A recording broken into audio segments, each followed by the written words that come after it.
What would Silicon Valley have been without the presence of Steve Jobs? Silicon Valley wouldn't be the magical place it is without Steve Jobs having touched it.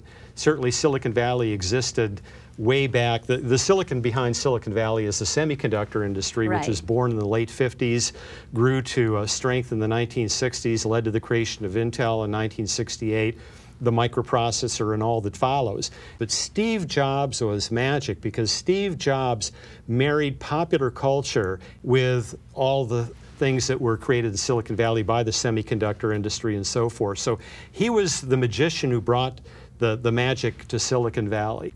He was kicked out of Apple, and then he was brought back. Before he actually came back, what do you think that turning point was for him, that he wasn't necessarily the magician before he left, but it's when he came back that he certainly had his impact? Steve Jobs didn't have the maturity to be a great CEO in 1985 when he got the hook. When he came back in 1997, something had transformed about him, whether it was his time in the wilderness, his failure with Next Computer, or his success at Pixar, whatever it was, some combination plus just the passing of time. He came back, and from 1997 until 2011, when he stepped down as CEO, he was the best CEO of his generation, one of the best CEOs that business has ever had.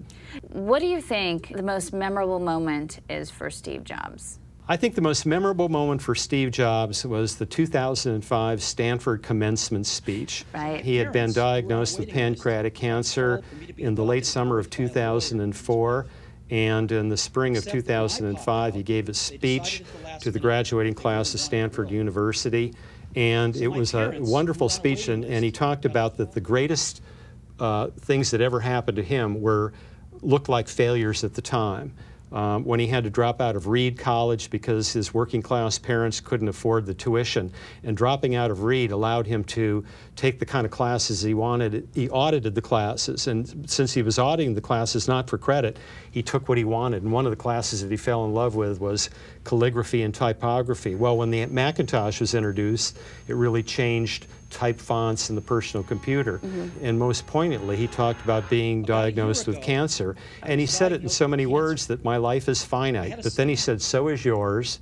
Everybody's life is finite. And he said, life's greatest gift is death, because knowing that we're going to die gives us a sense of urgency. So don't waste it living someone else's life.